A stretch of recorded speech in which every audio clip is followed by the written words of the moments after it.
Thank you very much, Dr. Yamazoe-san, for your kind introduction. And a very good morning to everyone. Also a good day for those of you who are joining online. Such a pleasure to be here with you today. And this is clearly not my first visit to Japan, but this is certainly my very first participation in NIDS. So let me thank the organizer for having me here. I'm also happy because I have a very good friend, longtime friend, Professor Alice Barr, of joining this panel. And let me review a well-kept secret among academics, why we academics are very happy to have good friends joining the same panel, which is we can entrap them during the Q&A session with all the difficult questions, and they won't be met. Yeah? So with all the seriousness, let me do my job in sharing my viewpoints about hedging. Yeah? And I know hedging is not quite a popular word. I will go into that. But I also know that this is a word, hedging, that not all are familiar. But I do want to give some examples to show that even though you might not be familiar with the word, with the term hedging, but you are very familiar with the meanings. You are very familiar with the logic. And in fact, you use it almost every now and then. For example, many of us in different occasions will talk about, let's not put all eggs in one basket. Let's not burn the bridge. And we also say, just in case something might happen, let's have plan B or plans B. So the hedging logic is instinctive in human behavior. And this is so true, not just at the personal level, this is so true at the international level. So today I will talk mainly about hedging at the international level in international relations. How sovereign countries, especially those middle states, countries which are sandwiched between competing powers, in this case, US and China. How and why some countries, some middle states, well, very nervous, getting more nervous about big power competition. That are clearly, I'll be honest, why some have chosen to do something that can be called as a hedging. Yeah. So that's very much my kind of contextual introduction so that we can deal with the very issue that I was tasked to talk about. I know that the organizer, Dr. ISHIHARA especially, want me to talk about whether hedging is a strategy or hedging is simply a very loose behavior or foreign policy behavior that are instinctive. I would deal with that. In order to do that issue, in order to perform that task, I thought I should have something broader, right? Which is to ask why hedging is a policy without pronouncement. So hedging by now meaning 21st century with Trump 2.0 in the context, I think we can safely say that hedging is a prevalent, is a persistent, but also puzzling, the 3P, right? It's prevalent in the sense that within Southeast Asia, a region of 10 ASEAN countries, 10 middle and small-sized states, many are adopting, perhaps with the exception of Philippines under Bongbong, many other countries are hedging in one way or another. So it's prevalent. You know that beyond Southeast Asia, across Indo-Pacific region, countries are also hedging in one way or another. It's prevalent. But it's also persistent. Persistent meaning what? Persistent in the sense that you see a change of governments in all countries. You have a change of leaders in many countries, but hedging behavior persists beyond a change of leadership. And hedging is puzzling. Hedging is puzzling for many reasons we shall explore. But why I want to highlight why hedging is puzzling in the sense that it is, as reflected in the subtitle, it is a policy without pronouncement. Why this is a puzzle? This is a puzzle because of, I know those of you, ladies and gentlemen, in this floor and perhaps many are online, many of you are policy practitioners or you are students of policy studies. We all know something when it is called as policy, usually it has to be announced. It has to be communicated in order to ensure communication and implementation, so on and so forth. But in this case, hedging is a policy without pronouncement, without announcement. Have you seen any countries who are hedging and then say, hey, we are hedging, right? That would defeat the purpose. And there are more reasons into that. I will go into that. So for the next, I think 20 minutes that I have, I will talk about hedging as a policy without pronouncement. I have basically 3 slides to talk about 3 dimensions. I will talk about what, I will talk about why, and I will talk about how. Let's go one by one. And of course, for each of the slides, I will have 3 points. Next slide, please. Yeah. So what is hedging? Yeah? I have a lot of great teachers and mentors, and they all taught me something similar. And one of the things is that in order to define something, we need to actually distinguish it from something else, right? So in order to talk about hedging, we need to talk about something that is so different from hedging. And if you are a student of IR or you student of strategic studies, you are very familiar with the 2 elements that we are going to show next. Balancing and bandwagoning, right? I'm not going to bore you with all those concepts and also abstract issues.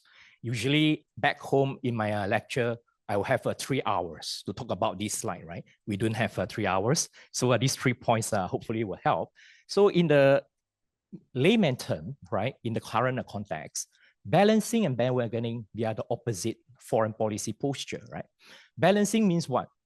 You see China as a threat. You will not be shy in describing, either through your defense white paper or many other statements, to describe, to let almost everybody know, including China, that I see you as a threat. And balancing would also mean that you have someone to back you up and you put all eggs in that basket. In this case, balancing in the current context means you align almost completely with United States and the like-minded countries in order to counterbalance the threat, in this case, China. That is balancing. I hope that is clear. You know which countries are in this category, balancing. And bandwagoning is the opposite. And in layperson term, we say that if you can't beat them, if you can't beat a rising power, you join them. And some say that you join them for profit, you join them to reduce the security risk. So bandwagoning in this context will be, instead of counterbalancing China, you put all eggs in China's basket in order to safeguard your security, in order to maximize your profits. So we learned that from IR theory. But in this case, you do know that in Southeast Asia, and as I said, countries even beyond Southeast Asia, very few, let me say a very few, minority number of countries are actually pursuing balancing in the real sense of the word, and also bandwagoning in real sense of the word. Most countries, and let me emphasize, majority of the countries in the current contemporary systems are doing something that is not balancing, not bandwagoning in the strict sense of the word, but is closer to a behavior that is described as hedging. I'm going to discuss what are the key elements of hedging. We will deal with that in the later slides when we talk about how, but very quickly, next button, please. Yeah, hedging. So this is how I would define hedging, right? So hedging is about insurance seeking. I talk about just in case. Plans for contingency, the plans B, so on and so forth. It's a human nature. You see some dangers are there, are growing. You want to have some contingency, insurance seeking, just in case. And these emerge under 2 conditions, right? When stakes are high, when uncertainty are high. If stakes are not high, it's low, you don't have to hedge. You can do anything. It doesn't matter. If things are very certain, you know who is your threat. You know who you can count on to counter that threat. Don't hedge, make your choice, straightforward in one way or another. So, but however, if you don't see only one immediate profound threat, you see dangers and there are multiple. Some are more dangerous than the others in one way or another, across the security, across economic, across political, then you will say that let's not put all eggs in one basket. You will do something, as I said, as a hedging in one way or another. And you will also be asked a very important question that is so relevant for today. If you do see an immediate threat, the next question you ask is that, do you have someone to count on, right? So in this case, yeah, I think we can go to a next slide, which is perfect. So here with the theory, hedging theory, you see 4 types of choices, right? Let's go to the first one, balancing, right? Balancing, as I said, balancing is a choice when 2 conditions are right. When you have principal threat profile, you know who is the biggest problem in so many ways. security, economic, even political. And you do know someone credible, reliable is behind you. Because on your own, you might not be able to counter the threat. So if you have these two conditions, structural conditions, immediate threat, clear threat, and then a very reliable patron to back you up, especially in the form of alliance, don't hedge. You do a balancing, very logical, right? But however, in a situation two, you see a threat, very clear, but you do not, you're not quite sure. You turn around. It's someone who has been backing me, will continue to be there when we need them. If you're not sure, I think you might do something else, maybe hedging, and then you maybe do something else like we will call as a quadrant two, right? It's a bandwagoning behavior, but security driven. You know that when you don't have someone to back you up to counter that threat, you would incur some loss, security loss, right? But you do want to reduce that loss. And human nature, what do? You bandwagon, you strike a deal in order to reduce the loss for survival. And scenario three would be profit driven, right? You don't have an immediate threat, but you do think that the big power can actually offer you, provide you with security umbrella, provide you with big markets, technology, anything you want. Also defeat your political enemies at home. You bandwagon, and we learn from Randall Sweller, right? Professor Randall Sweller, that bandwagon for profit. That will be scenario three. Scenario four, and as I said, this is a majority, the scenario that is we are in. Most countries see that scenario when you are not quite sure whether there is only one danger. You see multiple dangers in a diffuse way. Some see that the big power A is a big problem when it comes to security. So they use big power B to counter that, right? To balance in some way, to constrain. However, they also see that the big power B can be a source of political danger. And they use big power A and others to kind of having a positioning that can allow them to have a space. So hedging emerge when there is no immediate threat. Instead of black and white threat, you see shades of gray. Some are darker than the others. And you are not quite sure whether there is only one patron. You see multiple partners, then you are going to hedge. So this is very much about the what is hedging. We can have more example. Let's move on to why. Why this logic, structural logic of under different conditions, we would choose either balancing, bandwagoning, or hedging. And why hedging is being practiced without pronouncement. Let's move on to the next slide. So here, why is hedging an unannounced policy, right? You can have your own reasons, but these are the three reasons that I thought are the reasons why many countries just do it. Just do hedging without saying it, right? Let's go one by one. The first one is that generally hedging is being perceived as something not so positive, something that it is negative because of many misunderstood. Let me emphasize, misunderstood the hedging as something that you are not loyal, you are two-faced, you are indecisive, you are speculative, so on and so forth. But as I said, those are misunderstanding. The literature review in many disciplines actually shows that hedging is not only a positive word, it is a very rational word, right? And let me provoke you further so that I can get more questions later on. I would say that if you are a writer, right, either write for academic or write for policy, all of us, let me emphasize, all of us, we are hedgers in one way or another. Why is that? We would make a statement, a position, and at some point we will have those words that, or those phrases that linguistic experts will say that those are academic hedging, right? We will say, having said that, however, nonetheless, notwithstanding A and B, there are also C and D, right? Usually, if you're a good writer, you will make that kind of caveats. Why you're making that caveats? You are not quite certain. You believe in some position. You believe this is so, but just in case you overlook something, just in case something evolve in different direction that you don't want them to move into, but still happen. Why are you buying insurance? You want to react to a situation of just in case. So all of us at the individual level, we are hedger in one way or another, right? But as I said, those are misunderstandings. Let's move on to the second point. And second point, why countries just pursue hedging without announcing, without pronouncing it, is because of hedging is about risk, mitigating, reduce risk.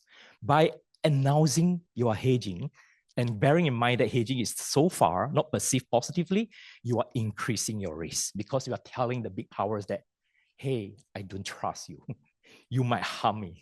Although you are pledging a support for me, I'm not quite sure whether you'll be there when I really need you, right? And many countries in Southeast Asia and beyond having this thought from historical experience, even before Trump 1.0. Now with Trump 2.0, Southeast Asian countries and countries beyond would say that you really want to put all eggs in one basket.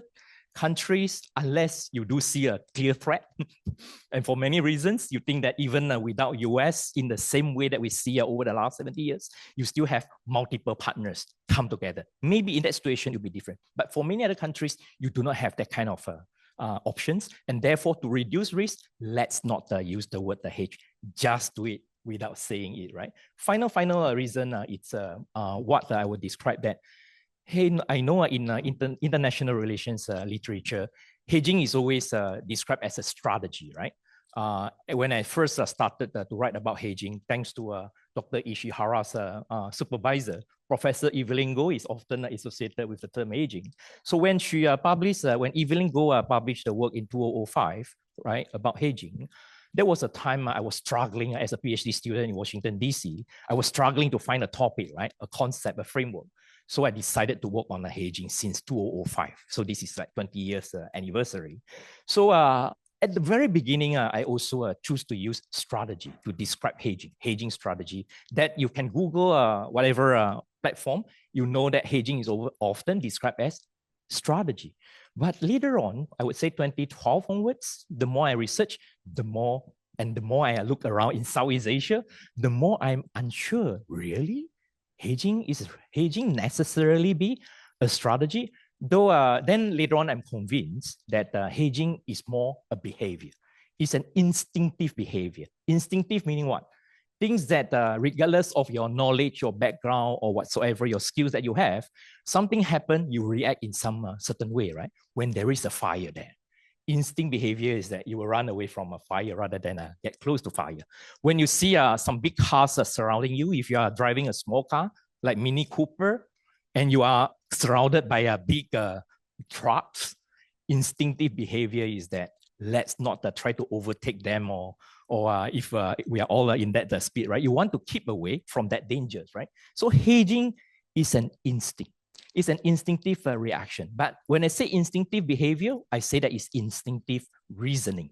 Reasoning means that there are some thinking. But those thinking might not necessarily be what we describe as strategy. Because why? Strategy means that it has to be carefully calculated.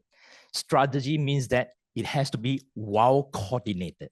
Strategy means that it has to be, to a large extent, very coherent. Left hand, right hand know what they are doing. But hey, ladies and gentlemen, very few countries, definitely in Southeast Asia, we see that kind of coherent, well-coordinated, carefully calculated strategy. More often a reaction, instinctive. Sometimes we see a defense ministry and foreign ministry are doing something that there are some gaps. So in Southeast Asia, I dare to say that perhaps Singapore and Vietnam, their policy, you can use the word strategy. In my country, Malaysia, I would say Indonesia and many others, many things are very messy. Messy in the sense that sometimes you have to interpret what really are the logic and all that. But there are logic in the sense that instinctive reasoning means that you do react, you do respond in a way that has to do with the 3 E's, right? You have experience, your historical experience, how you went through, inform how you're going to react, experience, emotions, something that you like strongly or don't like strongly, emotions. And then the thirdly is about exigencies, meaning that about needs, political needs of leaders. Political needs of leaders, they will judge based on the political benefits and risks, and they would act accordingly, right? Cut the long story short, we don't have time to elaborate each of the 3 E's, but historical clearly is relevant for Southeast Asia, for many countries in Global South. Why is that? Many of them, they are post-colonial countries. Post-colonial countries meaning what? Post-colonial countries meaning that we experience colonization, political domination of big powers of the day back then, not for 3 days, for 3 years, but for 3 centuries or more. So many of the current modern states in Southeast Asia, and I would say Global South, are sensitive about the political autonomy. We do not want to be pushed around. We do not want to be, even though we are small, sometimes precisely we are small, we are weak, we do not want to be pushed around and bossed around by bigger countries to say, let's do this, let's do that. We resist that. We want security, we want prosperity, just like all countries, but we care a lot about autonomy. We want to be our own boss. The moment you put all eggs in any basket, and let me emphasize, any basket, you lost your autonomy. When you count on someone on something, right, or main things, sorry, you get security, you get prosperity, you need to, like it or not, you need to surrender some autonomy. It's impossible trinity in international relations. You cannot get all 3. Countries in Southeast Asia and Global South, because of, as I said, the colonial experience, we want to be our own boss. And we know that although hedging is not ideal, it's not panacea, but hedging allows us to balance in one way or another, to get some security, some prosperity, preserve our autonomy. Why is that? The moment you choose one over the other power will be more hostile to you. Internally, you lost your legitimacy. You erode your autonomy. Why is that?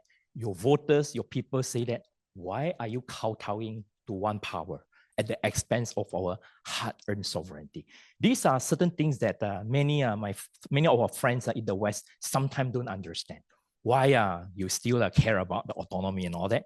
Historical memory matter, experience matter, emotions matter, and political needs of the leaders matter. We would go further perhaps during the Q&A, but now I know that time is running out. So let me just very quickly move on to the third and also my final slide, right? About why. So we talk about the, sorry, this is the second, this is still the second slide about why. The third, the final slide is about how, right? How do states hedge? If hedging is a policy without pronouncement, we just do it without pronouncing it, then your question is, then how do we know? How do we know which countries are hedging or non-hedging, right? So here I offer 3 indicators, and it has to be all 3. It cannot be just 1 or 2, but it has to be all 3. Let's move on to see which are the 3 indicators that, in my view, when you see all 3, you know, even though the leaders, the officials are not announcing, not using the word hedging, you know some country is hedging, right? So the first one, hedging, as I said, it's about not putting all eggs in one basket. In international relations, it means that you are not taking sides. You are not siding one against the other, right? So this is not new. I'm not saying like hedging is new. We know that hedging is not new. It's instinctive, prevalent, persistent, right? It has always been there. Many of you will quickly say that, during Cold War, we have this movement called NAM, right? Non-aligned movement, right? Non-aligned movement, I know Emil's country, Indonesia, is organizing, maybe not government, but certainly some think tanks are organizing the 70th anniversary of Bandung Conference. That is the symbol of non-alignment, right? Some say that non-alignment is also about neutrality. In this case, neutrality means that you know 2 or more countries are competing, but you do not want to take sides. You say that, I know you have problem among yourself, and I know you are competing. I know you want me to side with you. Each power have the same tendency, but we are neutral. We are non-aligned. But hedging has to be non-aligned, neutral in an active way. If you are passive, reactive, sorry, that's not hedging. That is called as praying, right? You are pray by don't leave me alone, don't force me. That is not going to work. Hedging means that you have to actively, proactively signal something, do something, even without saying it, in order to ensure that you are active neutrality. That's the first indicator, first defining element. There are other elements that are equally or more important in defining or knowing whether certain countries are hedging or not. Second element, next please, inclusive diversification, right? Diversify. We say that don't put all eggs in one basket, meaning what? Diversify. So diversify means what? You want to have diversified multiple partnership, both economically in development, but also diplomatically, and these days, defense, security. That's why when Japan recently, in recent years, launched OSA, right? Official Security Assistance. We knew about ODA for a long time, what Japan has been famous about for decades, but OSA, something new on the part of Japan to launch. And Southeast Asia is one of the focus countries, right? We know it's about, OSA is about Southeast Asia and South Asia for now. And Southeast Asia, you already know that there are some responding positively. When OSA being put forward to countries like Philippines, Aries country, they were the first. No coincidence. We know why is that? South China Sea, China threat, so on and so forth. But Japan does not stop at Philippines, right? There are other countries, Malaysia, Indonesia, and Vietnam, and they might be a potential. These countries are responding positively. Why is that? Inclusive diversification. We want to diversify. Many of these countries have long-standing defense partnership with the United States, with Western powers, right? Indonesia and Malaysia are a perfect example to show that inclusive diversification has always been in place, even on defense aspect, let alone economic and also diplomatic. Any examples? Indonesia and Malaysia, we are officially non-aligned country. You know that. In the case, Indonesia from day one. Malaysia, we used to be an allied country. First 14 years of Malaysia's history, we got dependent in 1957. 57 until 71, no hedging. We put all eggs in the Western basket. UK, former colonial master directly, US indirectly. First 14 years, as I said, no hedging. We put all eggs in Western basket. That helped us to tackle a security threat, internal, external communist threat. It also helped us to tackle problems from neighborhood when Indonesia under Bang Soekarno launched Konfrontasi from 1963 to 66. But there is a limit. That helped us during that period. But the moment UK, the ally declared East or West because of their own domestic problem, domestic economic problem. They knew that UK know that they cannot sustain that kind of military presence, right?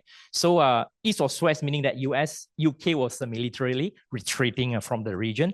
Who was affected? Malaysia was affected, Singapore was affected. And then a few years later, 1969, US, the big brother of the free world in the Cold War context, declared Nixon Doctrine because of the setback, military setback over a Vietnam War. That was a turning moment. And I would argue that is the origins of hedging, at least in the case of Southeast Asia. We suddenly realized that alliance is not a magic solution. There is no magic solution. It's a good solution during that period when you have direct threat, when the political will was still there. But we also realized that nothing will last.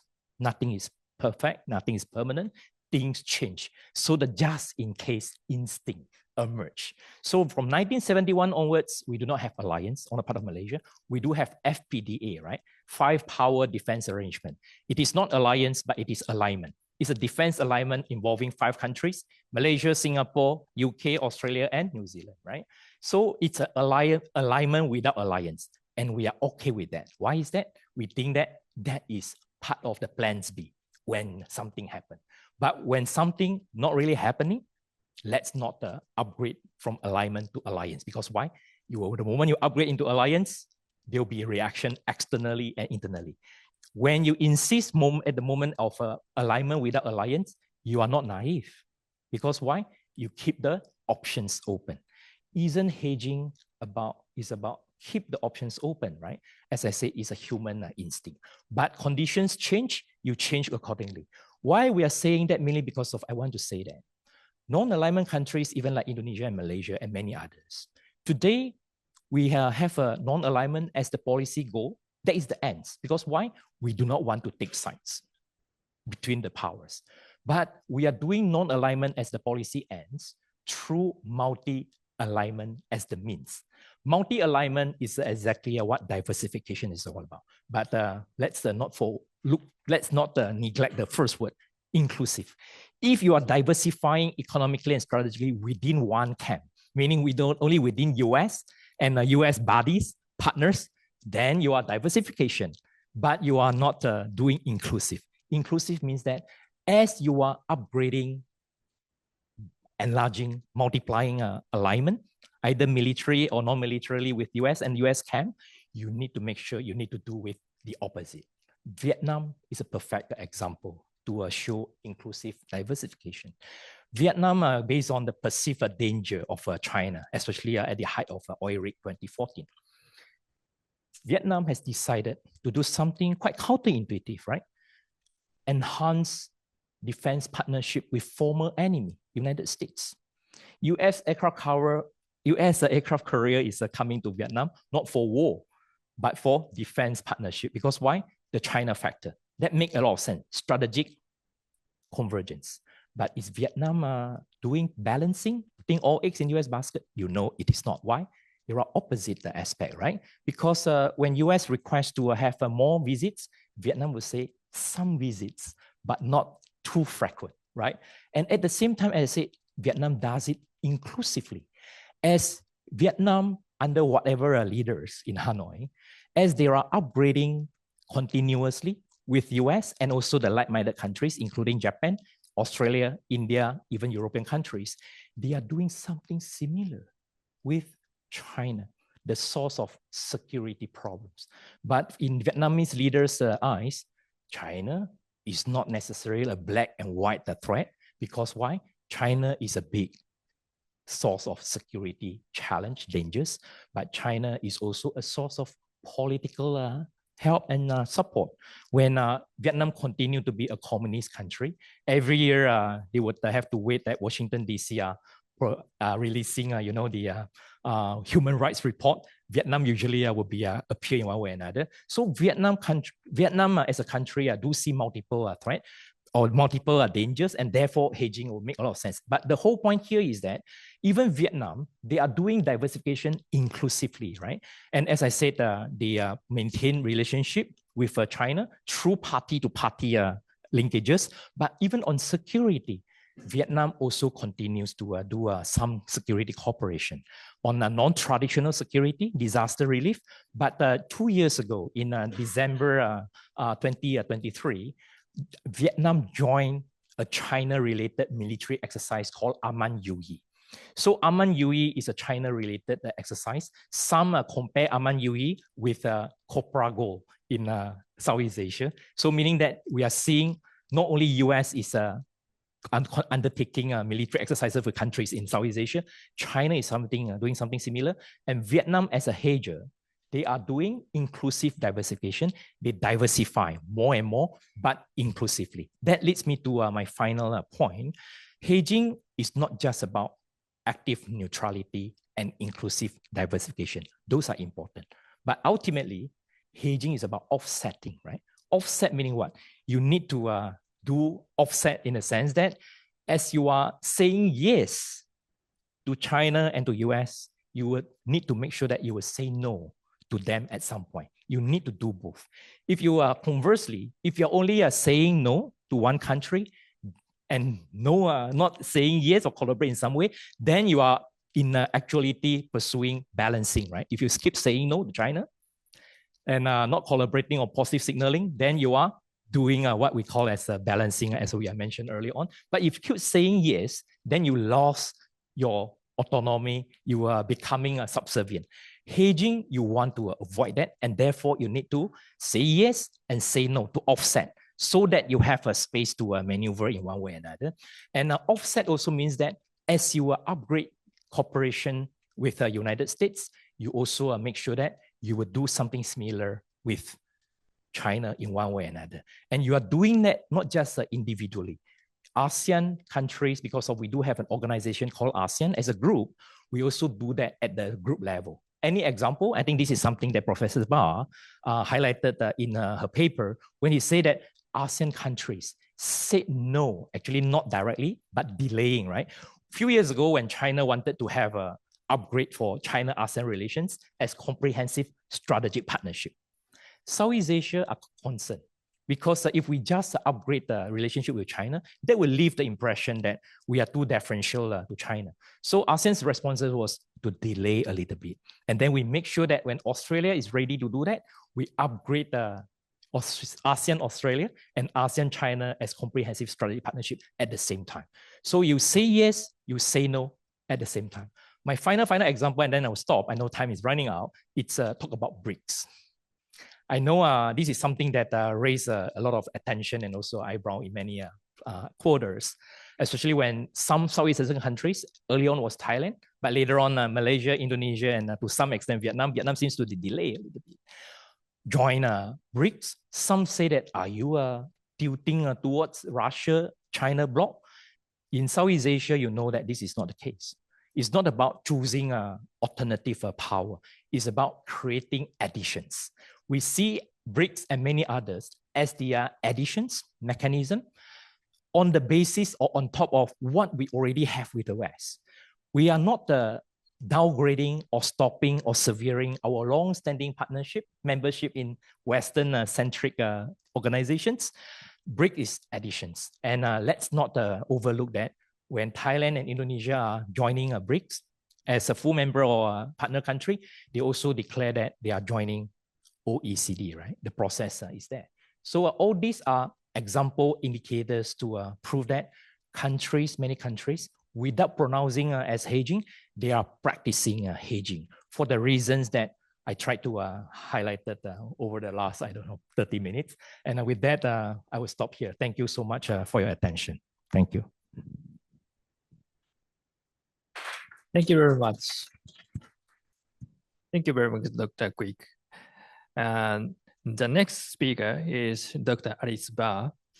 She is a distinguished academic on the ideas constituting ASEAN and multilateral engagement across the Southeast Asian region. Dr. Barr, the floor is yours.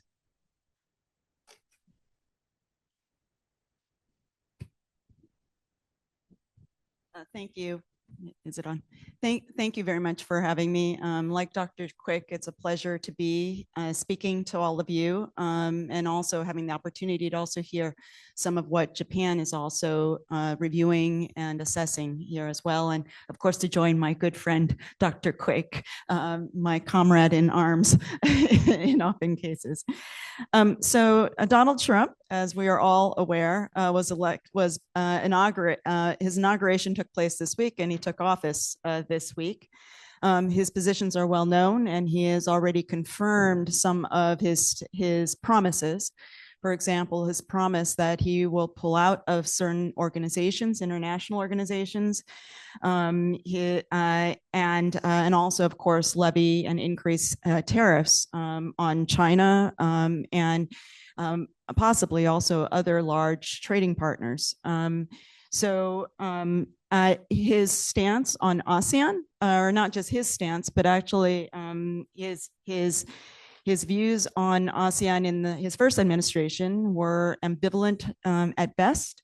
But one of the points that I also want to emphasize is that as much as we focus on Donald Trump as a kind of an odd feature of current American politics, that in fact, he highlights recurrent questions about the United States. And so in fact, the question he raises are not new, but in fact recurrent. And that they have been a recurrent source. These questions about the United States have been a recurrent source of recalibration that lay the groundwork and context in which U.S.-China tensions now play out, some of which Dr. Kuik has actually also laid out. And I may refer back to Dr. Kuik's remarks again later. So in any case, my paper focuses on the United States and its views and approaches towards multilateralism, and thinking about the specific question about hegemonic leadership in creating multilateral institutions and supporting multilateral institutions. It is a very simple conception of hegemonic leadership, as I'll explain, but it still provides a window, I think, as a way to think about U.S. changes and also non-changes, I think, in terms of how it approaches the region and how the region might respond. So this paper then focuses on the United States as a causal input, right? So as a causal input into regional developments. This is in contrast to many discussions that tend to see China as the main driver of regional developments. In other words, in some ways, the preoccupation with China and how China challenges the United States in Asia has tended to obscure, I think, a closer interrogation of the United States itself, right? I mean, there's the material and qualitative changes in the United States as a leading power. And again, I would argue that these changes actually precede China's transformation, right? So they precede China's transformation, and it also precedes the intensification of US-China tensions, as well as state recalibrations in Southeast Asia. Second, in addition to overshadowing the interrogation of the United States and state level changes, as I've just suggested, it also overshadows the changes that have taken place in the region, right? That influence how they are responding, how individual states are responding to US and China at this moment. Dr. Kuik focused on hedging, right, as a kind of a choice between the United States and China. And in many ways, I think what I'm highlighting is also a kind of hedging, except that I've broadened it, right? The choice is not US versus China, right? It's actually US and regional relations, right? So regional relations become the hedge because China is also a problematic actor. Right? The United States cannot be relied upon if we look at kind of historical developments, but China also has raised all sorts of questions and uncertainties about its intent. And so the hedge, right, as what I'm going to emphasize is actually regional relations. And again, we can see a recurrent pattern, and that's kind of my entry point into the paper, is to remind, and maybe I'm really responding to an American, discourse, which is very frustrating. But to remind people that there is a longer process here in terms of rethinking what the US signifies and what states can rely upon when it comes to the United States, whether it's in security and especially in economics. Right. So I'm going to proceed in three parts, just kind of thinking about hegemonic leadership itself. And again, a very simple definition. Where are the opportunities for non-hegemonic leadership? And then overall conclusions about what some of these developments might suggest for the overall larger picture of multilateralism, whether it's in Asia or also globally, right? So my paper is interested in, again, looking at a simple definition of hegemonic leadership. So if you can just, next slide, please.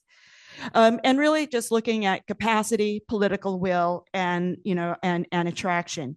A lot of the current discussion in the United States has focused a lot on material capacity. Right. And so it's really about comparing China and the United States. And one very common view right now, especially when we think about the United States' approach towards multilateralism and regimes in the world and in Asia, is and other commitments in Asia, is that it explains US changes, like Donald Trump, right, in terms of a cost-benefit calculation. Right? It's a cost-benefit calculation, and that basically, in contrast to earlier periods of US foreign policy, when the United States was willing to basically provide certain public goods in security and economics, and it was willing to do so because the benefits outweighed the costs. Right? The view that's increasingly common in the United States today is that the costs are no longer worth the benefits. Right? And so this calculation is a calculation of policymakers and also a public, right, an increasingly vocal public that is critical of globalization and critical of trade relations in particular, right? But regardless of perspective, almost all of these interpretations tend to trace US challenge to hegemony to China. Right? And so China becomes the explanation as opposed to questions about the United States itself. Right? So on political will, right? And so this, of course, raises the question about political will. And the best example here is the economic sphere, right? It's like, you can be materially capable, but if you don't have the political will to lead, right, you're still not going to have leadership. Okay, and so if you go around Washington think tanks, right, on the economic question and talk to scholars of US-Asia policy, it becomes pretty clear that there's a strong consensus, like there's a relatively strong consensus about what the United States needs to do. Okay, there's a relatively strong consensus about what the United States needs to do to maintain influence in Asia. And that is to rejoin trade negotiations, okay, and be more active on the trade front. But even under Biden, right? I mean, it's not just Trump. Even under Biden, the administration wouldn't touch it. right? They wouldn't even touch trade promotion authority, right? Which is necessary because congressional, support is necessary for any kind of trade agreement. They wouldn't even pursue TPA, right? And why? Because they didn't think it was worth the political cost, okay? And so what one often gets, right, from kind of recommendations from kind of these policy analysts is a long list of US should do this. The US should do this, the US should do that, but the United States doesn't do that, right? And so this gets at the question of political will. It's a domestic problem, okay? Donald Trump's first election and now his re-election has brought this dimension into full force. But again, it is not a new development, okay? It just is the most dramatic manifestation of it, in my view, okay? Next slide.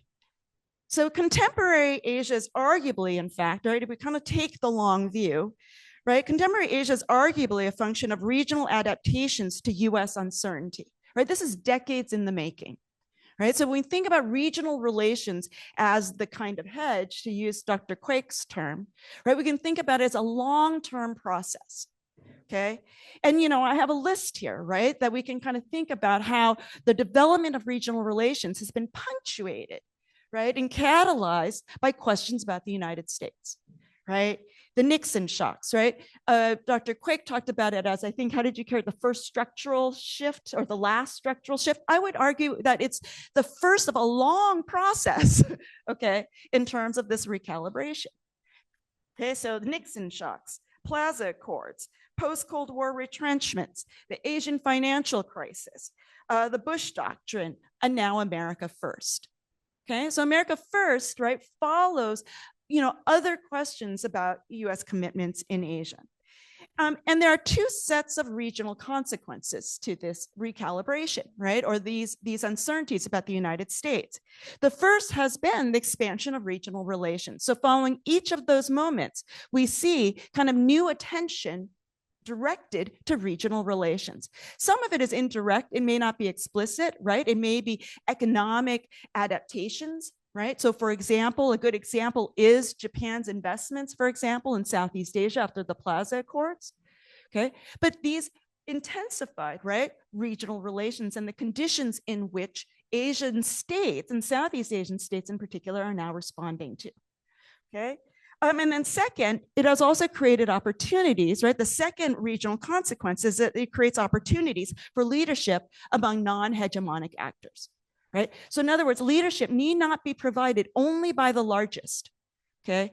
That leadership on multilateralism and institutions can also be provided by smaller states, okay? So the Mastanduno quote, Michael Mastanduno, who is an IR scholar, I like this quote because it highlights, right, one of these consequences. As he puts, since at least the 1970s, the United States has urged its economic partners to serve as alternative engines of economic growth. Why? Because the United States didn't want to do it, okay? And the fact that Asian economies led by Japan and China have begun to take up the challenge is desirable for the world economy and the regional economy, okay? But it's not for US leverage, right? And so you also have a contributing factor in terms of the US role here as well, because you have the heightened influence of certain regional actors. In this case, he's highlighting the largest ones. But in my case, I would also emphasize the heightened opportunities for smaller ones, right, to also shape that environment. So what happens to multilateralism, right, under conditions of diminished or deficient hegemonic leadership, right? Well, there are other actors. Next slide. Right? And some actors that we might look at, right? Well, obviously there's the challenger powers, and that's China, right? So everyone looks at China as the alternative, okay? But there are also other actors that can play leading roles. So we can talk about middle powers, we can talk about nodal powers, as well as other powers, right? And so, challenger powers, again, I've already cited, there's all sorts of questions about China's leadership, although it does have an important amount of attraction, as Dr. Kuik has also highlighted, right? And that's especially on the economic front, okay? Less so on the security, but definitely on the economic front, okay? Middle powers, there's a long literature, right? A large literature on the role of middle powers in multilateralism. Okay, multilateralism has been the platform, for middle powers to play larger roles. Middle powers occupy that space between kind of hegemonic actors.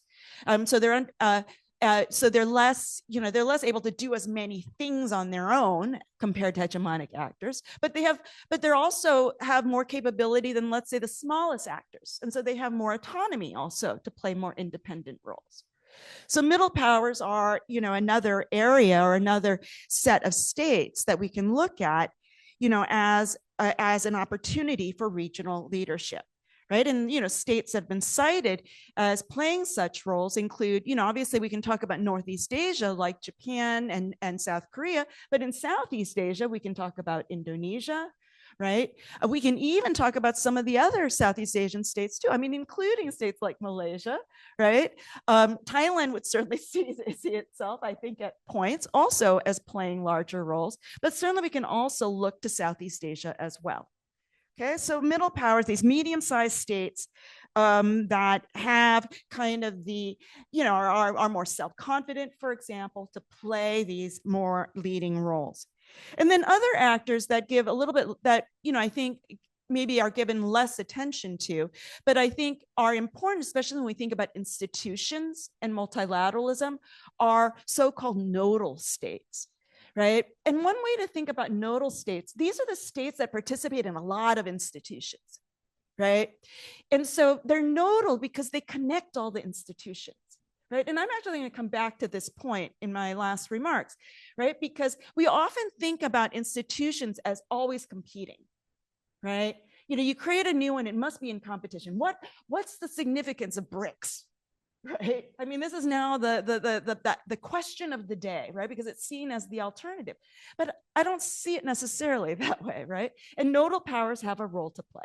They connect the institutions. They actually provide continuity and also some common practices between institutions, right? So we can also think about nodal states as also providing a kind of exercise.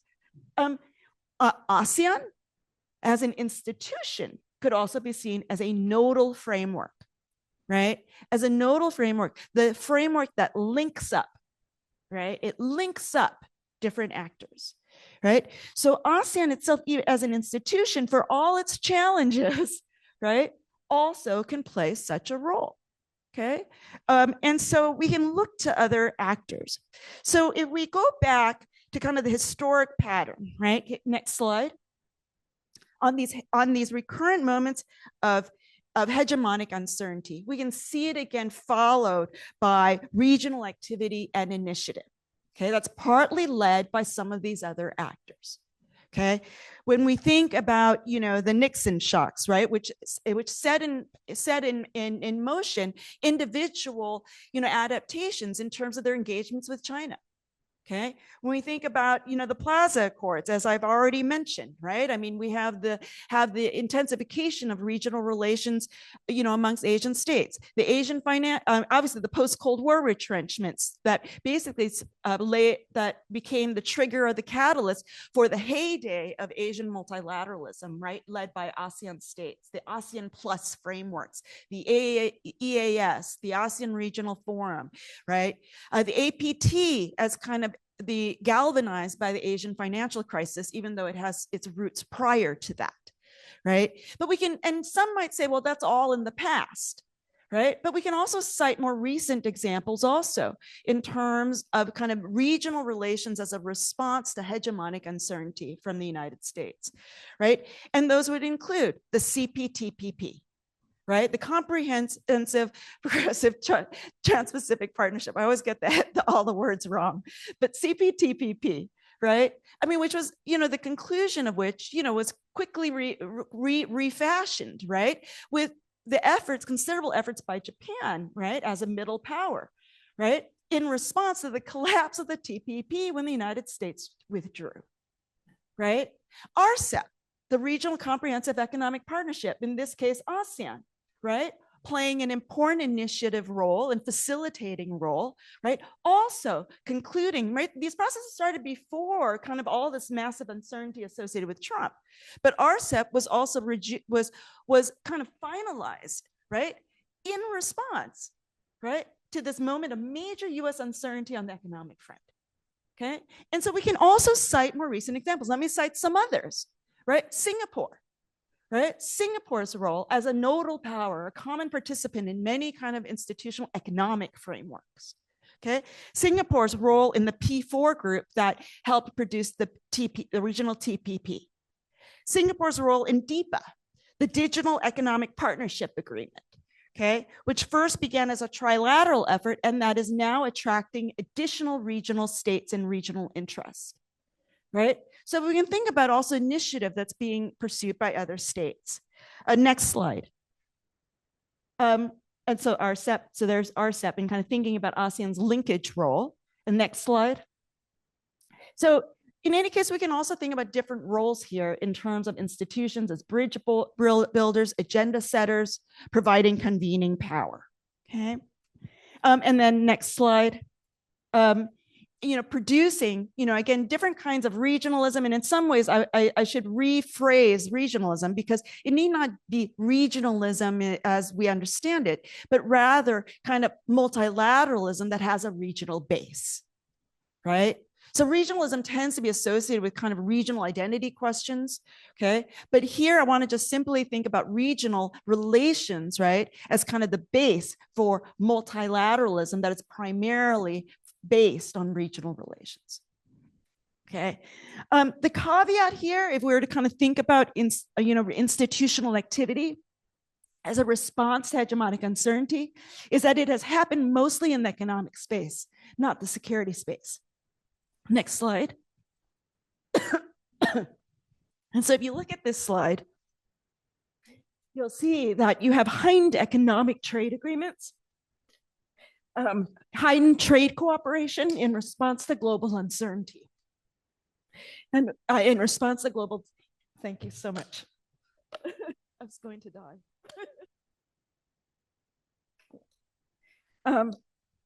And so if you look at this graph here, it's basically showing trade cooperation has increased in correlation with the heightened global distrust. So in other words, cooperation is still possible, right?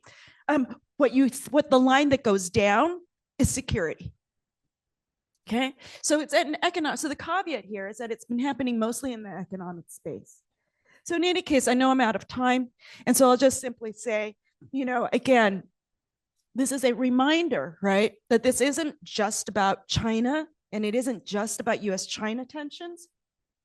There's a longer historical process of recalibration in response to US uncertainties, and regional relations have provided a kind of hedge, right, that offsets the questions about US hegemonic leadership and also offsets all the questions about China as well, right? And it brings in other actors into the equation. Next slide.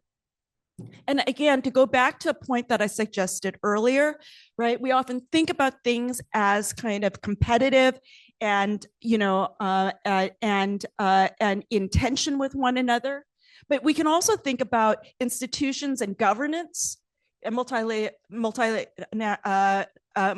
governance as layered, where things get nested into one another. Sometimes smaller things get built up into larger things. Again, ASEAN +1 FTAs were once seen as competing and irrational agreements that provided now the foundation for RCEP. Okay, DIPA, P4, right? Those two examples I cited from Singapore. Similarly, we could say that these things are small things, minilaterals, that have the potential to become much more broadly multilateral. Okay, so I'll conclude there.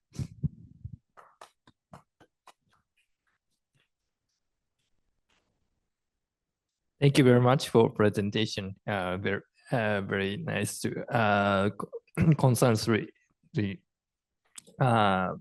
digesting the regional dynamics. Thank you very much.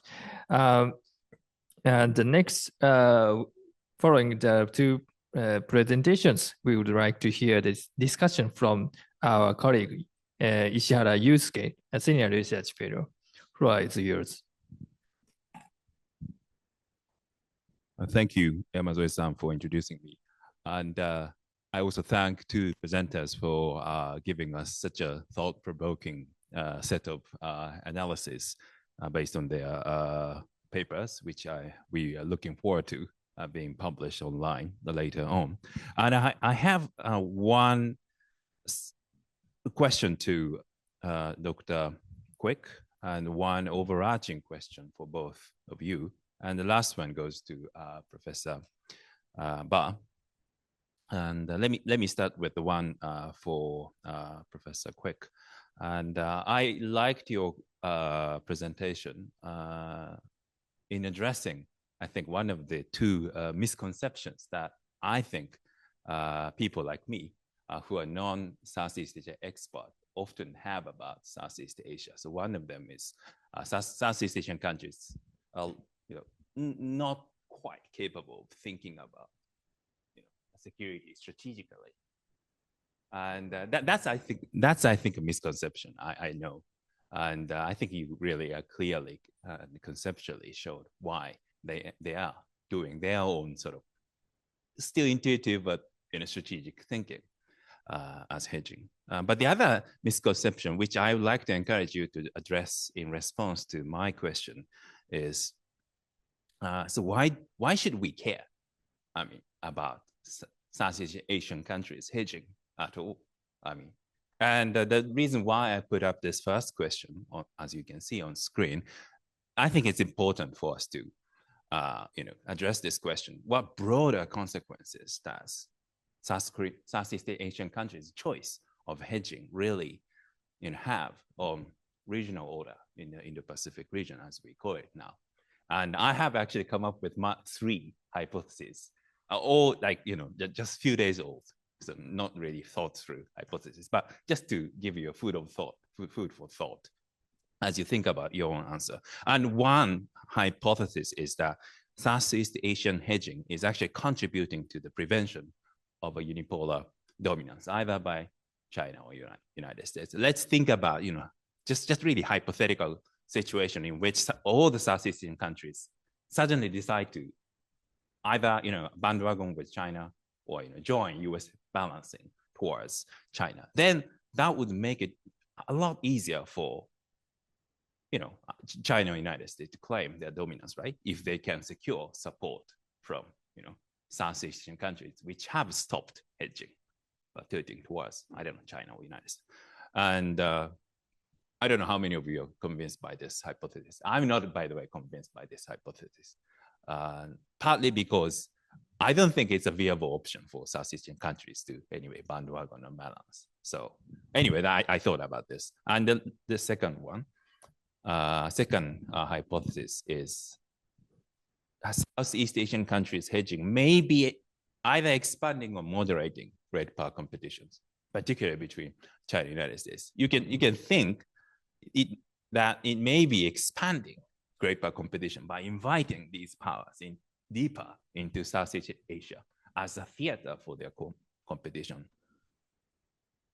Or alternatively, you can still argue that the hedging is actually moderating by telling them that you cannot force us to choose you, and your single-handed focus on competitions can have some repercussions, reservations, and resistance from Southeast Asia. So, giving China or United States to, the reason to stop and rethink about their competition, right? Again, I'm not really convinced by this hypothesis. And the most convincing, personally, hypothesis is the third one. So facilitating the rise of the rest. So you're giving incentive to China and United States to do more for Southeast Asia, economically and militarily. And that helps Southeast Asian countries rise even faster, which makes the world more crowded and more pluralized. So that may be my personal sort of hypothesis, but I'm really more interested in your answers, not my answers. So that's the first question. And the second one is an overarching question for both of you. And how do you see external powers sort of responses to Southeast Asian countries? Well, hedging or anyway, something that falls in the middle between explicit bandwagoning or explicit balancing. And here I want to just bring in Japan element too into the discussion. And I think in United States, because it's driven by its incentive to counter China, they're essentially trying to win the hedging game, by which I mean that the United States is trying to bring Southeast Asian countries at least closer to itself than to China, right? And India, if you look at India, I'm not an India expert, so correct me if I'm wrong, but I think by, for example, organizing a global South summit, India is trying to hedge together with Southeast Asian countries, trying to find a middle way between China and the United States, and which is driven by India's, of course, stated motivation to promote its own strategic autonomy, right? And what's about Japan? And let's move to. And I feel that we have two faces or two aspects. So one is, of course, we are closely cooperating with the United States in pushing back China's influence in the Indo-Pacific in general, and also in Southeast Asia in particular. But that's not the only aspect of what we do. I think we are also helping Southeast Asian countries continue to hedge. I give you two examples. One is, as already Professor Alice Barr mentioned, and the fate of TPP. And we are the one which really scrambled and did diplomacy to save that particular framework. So, giving economic option with which Southeast Asian countries can still claim that China is not the only one option, but you have others, such as Japan. And also another thing is that if you look at what happened to Japan's relationship with the Philippines under the Duterte administration, and also Japan's relations with Cambodia, we have giving them more consistent and stable relationship with us than the United States. And I think this is driven by, personally, I believe that our continuing identity struggle between East and West. But anyway, so how do you see other countries' responses to Southeast Asian country choices? And the last one, I'll be more quick, goes to Professor Barr's presentation. And I really liked your presentation too, particularly because you have situated the ongoing things in a long-term context of the decades-long process of transformation and negotiation, even going back to the Nixon doctrine, Nixon shock. And the one thing I would like to push you a little bit on is, could you elaborate on what you mean by really hegemony or hegemonic leadership, and what hegemony exactly is ending? And this is my own paraphrasing of what you have written and also said. And I think there are three types of hegemony in the IL study. That one is material coercive hegemony, which essentially uses its preponderant material power to impose its will on the rest of the world. And the liberal hegemony, which emphasizes its liberal democratic attributes, right? Like liberal scholars say in the United States. So, by being liberal democracy, you can be transparent about your decision-making. That makes your commitment to many things, including multilateralism, more credible in the eyes of the rest of the world. And the relational, it's about not just hegemons' attributes of capacity, but also how the rest of the world is willing to accept hegemon's special status in exchange of all sorts of things that hegemon is expected to do. And it seems that you are emphasizing the last three one, but a bit of also other two as well. And it's important to think about which sort of type of hegemony we are talking about. It's important for us to think about which type of hegemony we are talking about, because depending on which, I think different challenges come, and how hegemony ends actually differs. Let's go to the last part. I will be quick. And of course, for the material coercive hegemon, its own relative material decline is a problem. And the liberal hegemony, its problem is suicide, by which I mean, if the United States starts acting against its own liberal democratic principle, it will kill its hegemony. And the last one is, of course, for the relational hegemony. Once you have become enabled to meet international expectations, your hegemony will become unstable, right? And it seems to me, just going beyond my paraphrasing, if I were you to continue this research, what I would do is actually, the problem is that it's very increasingly difficult for the United States to meet three. And addressing one problem, it's harder for the United States to address the other two.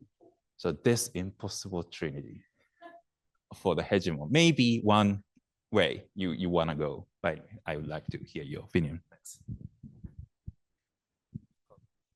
Thank you very much. Next, we would like to hear the response from first from Dr. Kuik and then from Dr. Ba. And then I would like Dr. Ba to explore more because you economized the time in the previous presentation. You can explore more in this time. Please, Dr. Kuik. Thanks very much. I hope I would live up to my name of giving quick responses to both questions, question 1 and question 2. Maybe I will address question 2 first, and then before I deal with question 1.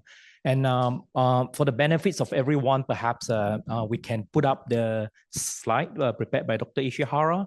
When you have, I think the second last slide about how different powers respond to hedging, right? And then you have US, you have Japan, you have India.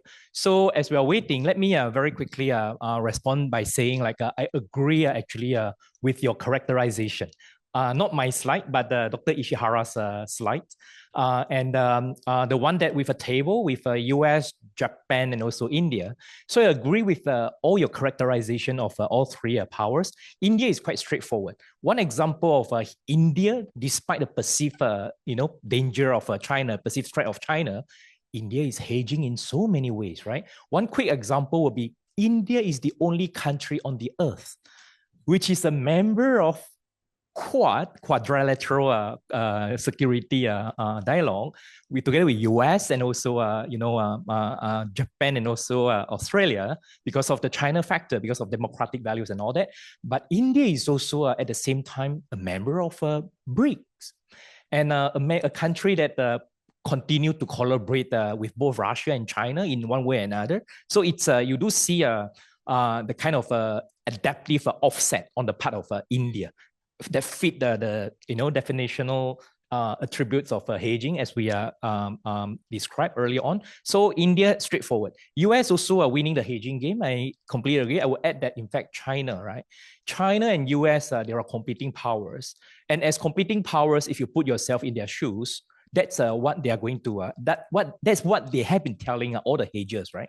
Very straightforward. Trump or no Trump, before Trump, after Trump, they would say the same thing. We got the message. Both Washington and Beijing will say these two hedgers, right? Stop hedging. Make up your mind before it is too late. And they want you to side with them respectively. That is US and China. Some might directly, some indirectly, right? But now the case of Japan. I agree again that your key points here, and I think this is exactly the basis of convergence and partnership between Japan and Southeast Asia.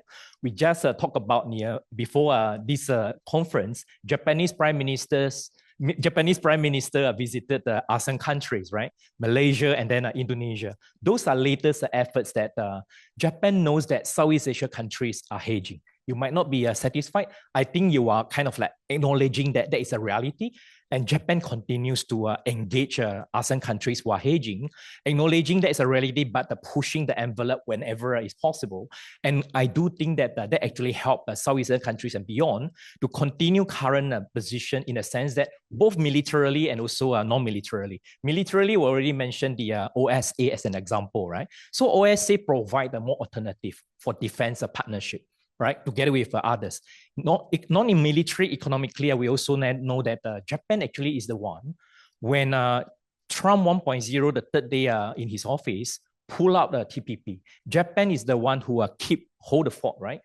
Transform the CPP to a CPTPP, so they provide a platform for us to economically diversify on Belt and Road. Again, Japan, long-standing partner, have been telling also Southeast Asia and others that, you have Belt and Road, but let us make sure that you have alternative, right? So under the late Mr. Abe, you have this the Partnership for Quality Infrastructure.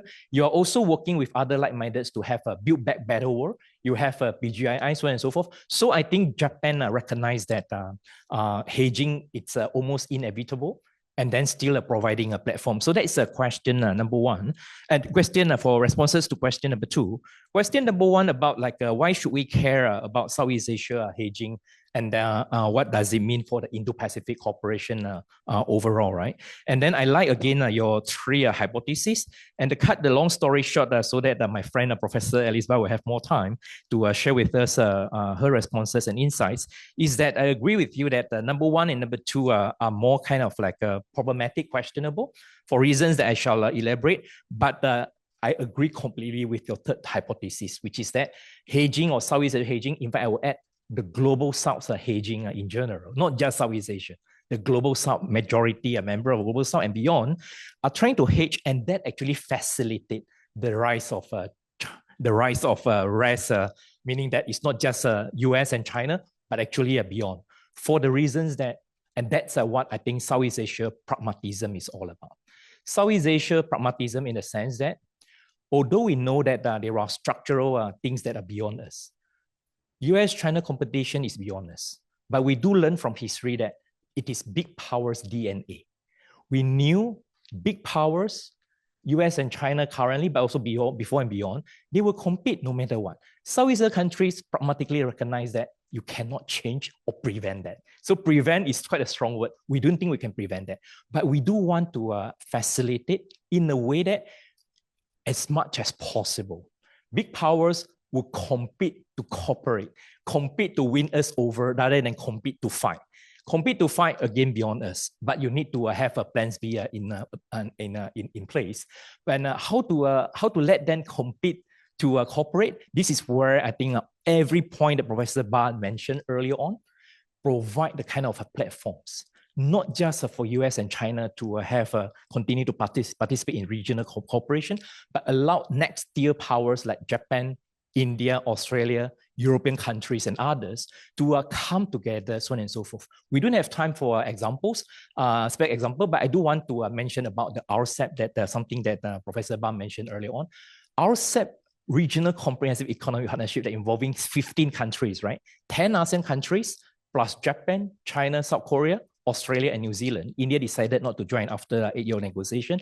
But RCEP is something that you know, Northeast Asian economies have been wanting for decades. Economic logic, Japan, South Korea, and China are two economic powerhouses.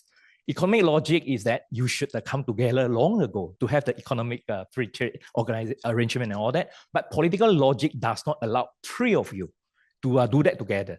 ASEAN platform, despite indispensable, imperfect, provide the only possible platform for you to come together with ASEAN countries and then bring in other elements like Australia and also New Zealand to come together.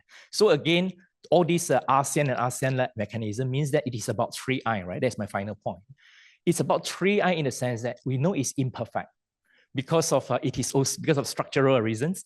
It is also inadequate. So meaning that nobody is saying like ASEAN-led or hedging is enough, but it is finally indispensable.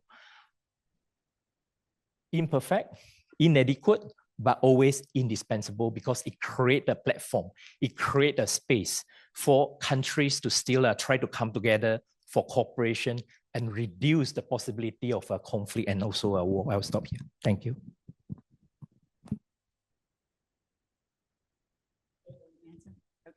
So thank you for the questions. Professor Ishihara warned me that his question might make me angry, but it does not make me angry. It's very provocative. I think you also wanted me to answer this question. Is that correct? So I'll just briefly just add something that I think hasn't been said yet. So, you know, I agree with your characterizations. I would just simply add an additional point, I think, to it. You know, I think, and I'm going to focus on Japan and India, right? I think, although it's implicit indirectly about the United States, you know, I think that, you know, geography matters. So I think geography matters. And so, you know, Japan's, you know, I would characterize at least Japan's, you know, response to hedging as partly also a function of geography. right? That has something, it's relative to both, how Japan's, the size of Japan, but also, Japan's proximity to all these other actors, and so these other actors are necessary, okay, for Japan, and so it responds to hedging and Southeast Asian interests, in my view, you can correct me, in ways that is also about furthering, right, Southeast Asia. India, right, geographically is very large. South Asian cooperation is hugely stymied, right? I mean, Indians don't like it when I say this, but they talk about wanting to engage East Asia and Southeast Asia, but I say, well, what about closer to home first, right? And I think this has to do with India's size. Right? I mean, India doesn't need others in the same way, right? So I do think the additional thing I would add to this, even though I agree with the identity struggle, the historic long time identity struggle that Japan has, that has influenced Japanese foreign policy. I think strategic autonomy, again, well known in terms of India's position, but I would actually also add geography, right? And then on your second question, if you could turn to the next slide that had the question that he had to me on, yeah. So this is also kind of a great question, and I'm going to answer in a way that may not be satisfactory to your very difficult question, which is that I think all of them I think it's difficult to parse them all. Right. If I were to pick one, I would pick the relational one to focus on because it captures the other two, right? In ways that the other two don't, right? You simply, like, I would argue that focusing only on the first, the material coercive, is the wrong way to go, right? And for the reasons I've actually already said, right? As I started off my remarks by saying, there's actually quite a lot of discussion amongst, especially those that are looking in the United States, talking about how, well, materially advantaged the United States still is, that the United States is still materially capable and still able to do all these things. But there's also a lot that it's not able to do that doesn't have to do with material reasons. And so I find the first emphasis to be somewhat problematic, even though obviously the United States has coercive power. Okay, I mean, we don't want to ignore it, but that's not hegemony, right? That's just force. Okay. On the liberal question, right? I mean, I allude to this very briefly in the paper. What as a country projects itself as doing does matter. Even though, as we know, states are hypocritical, they're contrary a lot and often, but, stated purpose and what the country is projecting to represent matters. And so, the United States has projected itself, I mean, again, not always in practice, okay, but it has projected itself as this liberal power. And I think one of the questions today is whether or not the United States is still a liberal power on certain key global issues. Right. If we think about even, support for cooperation, cooperation is such a liberal ideal, right? And I think there are questions about this, I mean, like in the case of the Trump administration, they've kind of rejected all of that kind of liberal projection, that many would argue has made U.S. power more legitimate than some others. Again, we can debate this, but, I think that, the liberal question is certainly in play, but I think it raises all sorts of things about expectations. And certainly, one thing that has kind of sustained U.S. influence and power in Asia, I would argue, is predictability, right? Despite changes of administration, predictability has mattered.